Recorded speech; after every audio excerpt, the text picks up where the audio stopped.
नमस्कार दोस्तों, जीके पर चैनल पे आपका स्वागत है। मुझे आशा है आप जहाँ स्वस्थ हैं मस्त हैं, आपकी तैयारी बहुत अच्छी चल रही है। दोस्तों इसी उद्देश्य से मिला एक छोटा सा वीडियो जिसमें कुछ प्रश्नोत्तरी है दोस्तों।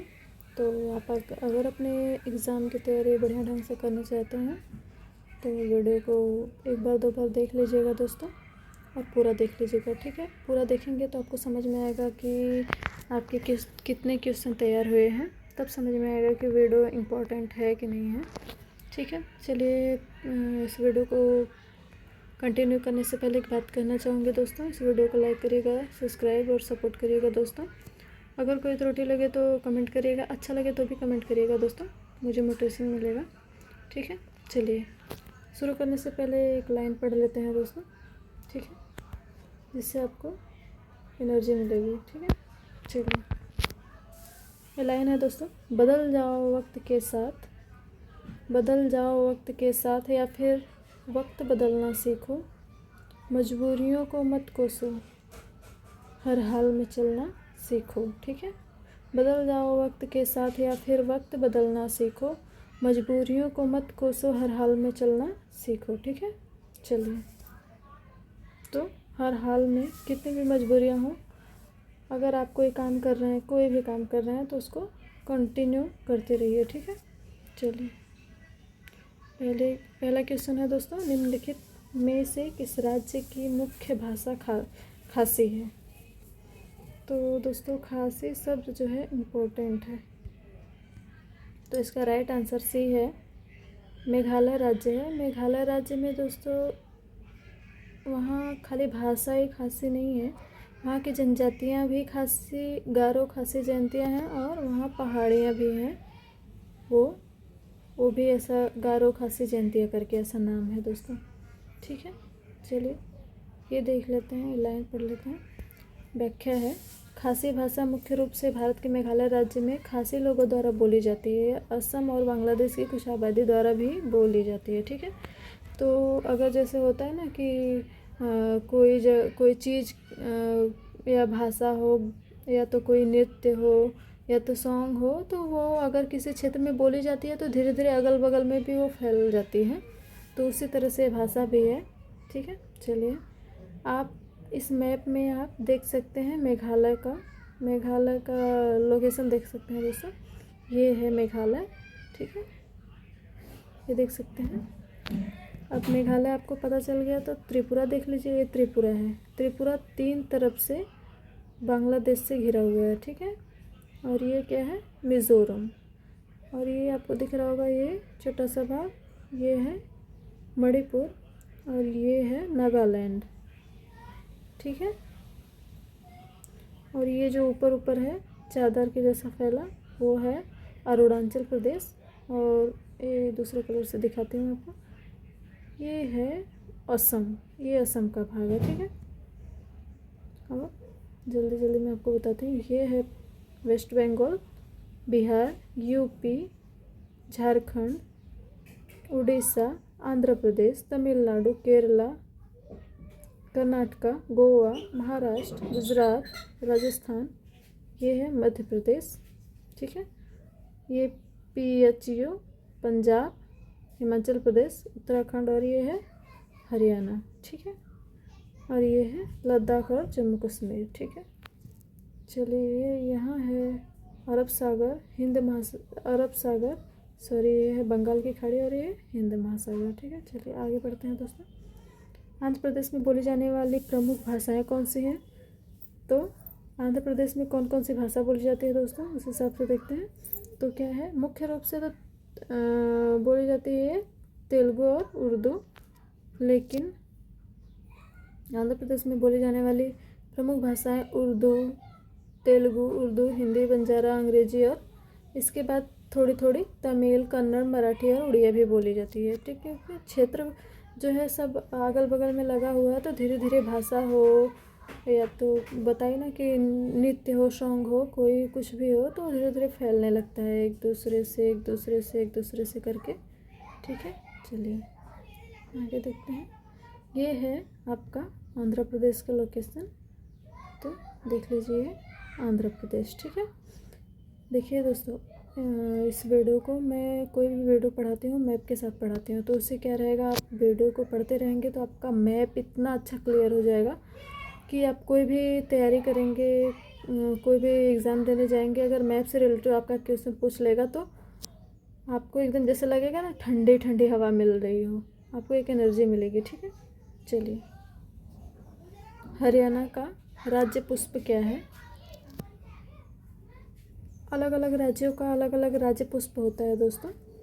तो कमल है, हरियाणा का क्या है? कमल है। ठीक है, जैसे यूपी का है पलास। ठीक है, चलिए। कमल या वाटर लिली हरियाणा का राज्य फूल है। यह एक जलीय पौधा है जिसमें चौड़ी तैरती हरी पत्तियां और चमकीले सुगंधित फूल होते हैं जो केवल उथले पानी में उगते हैं। ठीक है, ये देख लीजिए हरियाणा का लोकेशन दोस्तों, ये है हरियाणा का लोकेशन। और मैंने बताया था ना, आप मेरा इसके पहले वाला वीडियो देखेंगे जो है कि राज्यों की पहचान, उसमें मैंने बताया है कि किस तरह से ये पंजाब, हरियाणा, उत्तराखंड का, पंजाब, हिमाचल प्रदेश, हरियाणा, उत्तराखंड और हरियाणा का मैंने बताया है कि किस तरह से आपको याद करना है। तो ये आपको कुछ दिख रहा होगा। तो दोस्तों आपको ये एक फूल दिख रहा होगा। तो फूल को अगर हिंदी में लिखेंगे तो कैसे लिखेंगे? PHU और L लिखेंगे ना।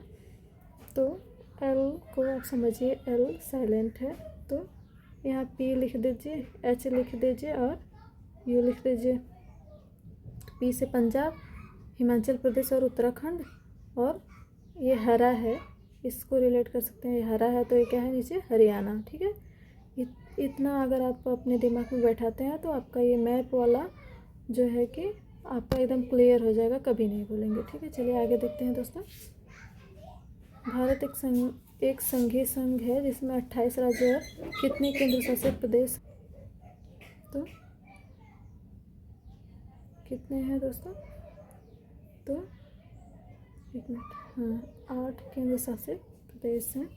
तो स्पष्टीकरण देख लीजिए। वर्तमान में भारत में 28 राज्य और 8 केंद्र शासित प्रदेश हैं। भारत एक लोकतांत्रिक देश है और स्वतंत्रता मिलने पर 15 अगस्त 1947 में अस्तित्व में आया। ठीक है, चलिए आगे देखते हैं दोस्तों। निम्नलिखित में से कौन अरुणाचल प्रदेश की राजधानी है? तो ये तो आपको पता होगा, ईटानगर अरुणाचल प्रदेश की राजधानी है। तो इसका नाम कैसे ईटानगर पड़ा तो आपको पता होगा दोस्तों। चलिए, पता नहीं होगा, देखते हैं स्पष्टीकरण में। ईटानगर अरुणाचल प्रदेश की राजधानी है। इसका नाम ईटा किले के नाम पर रखा गया है, जिसका अर्थ है ईंटों का किला, जो कि 14वीं शताब्दी ईस्वी के आसपास निर्मित है। तो वहाँ एक अरुणाचल प्रदेश में कोई ईटानगर करके ईटा किला है, ईटा नाम का ईंटों का किला है, उसी के नाम पर इसका नाम ईटानगर पड़ा है। तो आगे देखते हैं दोस्तों, ये देख लीजिए आप, लोकेशन है अरुणाचल प्रदेश का। ठीक है, देखिए मैं मैप का यूज कर रही हूँ इसलिए कि आपको आसानी से चीज़ें समझ में आएगी। ठीक है, चलिए आगे देखते हैं दोस्तों। आंध्र प्रदेश में बोली जाने वाली प्रमुख भाषाएं कौन सी हैं? तो ये क्वेश्चन दोबारा आ गया है क्या? चलिए देख लेते हैं। तो तेलुगु और उर्दू है, तो ये दोबारा आ गया क्वेश्चन, सॉरी दोस्तों। चलिए, निम्नलिखित में से कौन सा राज्य उत्तर में नहीं स्थित नहीं है? तो झारखंड, जम्मू कश्मीर, हिमाचल प्रदेश, हरियाणा। तो आपको पता है जम्मू कश्मीर तो है ही है ऊपर, और फिर उसके बाद हिमाचल प्रदेश है, हरियाणा भी उसके नीचे ही है, मैंने बताया ना आपको, फूल। तो क्या होगा राइट आंसर? ए होगा, ए नहीं है, बाकी झारखंड तो मध्य में है। ठीक है, मैप के मध्य में है। चलिए आगे देखते हैं। झारखंड राज्य उत्तर में स्थित नहीं है, देश के उत्तर पूर्वी भाग में स्थित है। इसकी सीमा उत्तर में बिहार, पूर्व में पश्चिम बंगाल, दक्षिण में उड़ीसा और पश्चिम में छत्तीसगढ़ और उत्तर पश्चिम में उत्तर प्रदेश राज्य से लगती है। झारखंड की राजधानी कहाँ है? रांची है। ठीक है, चलिए निम्नलिखित में से किस राज्य की मुख्य भाषा खासी है? तो ये भी दोबारा आ गया क्वेश्चन। मेघालय है, ठीक है। सॉरी दोस्तों, चलिए आगे देखते हैं दोस्तों। भारत का सबसे बड़ा कॉफ़ी उत्पादक राज्य कौन सा है? तो कौन सा है दोस्तों?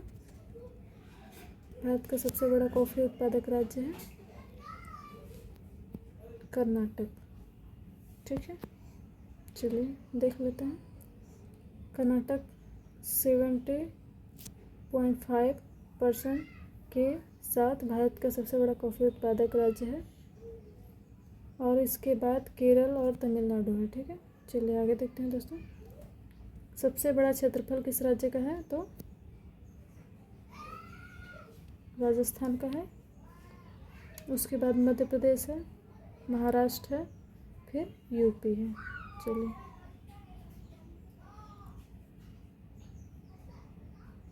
चलिए अगला देखते हैं। सबसे अधिक जनसंख्या किस राज्य की है? तो उत्तर प्रदेश की जनसंख्या सबसे ज़्यादा है। जनसंख्या की दृष्टि से उत्तर प्रदेश सबसे बड़ा है और सबसे छोटा कौन है? सिक्किम, ठीक है।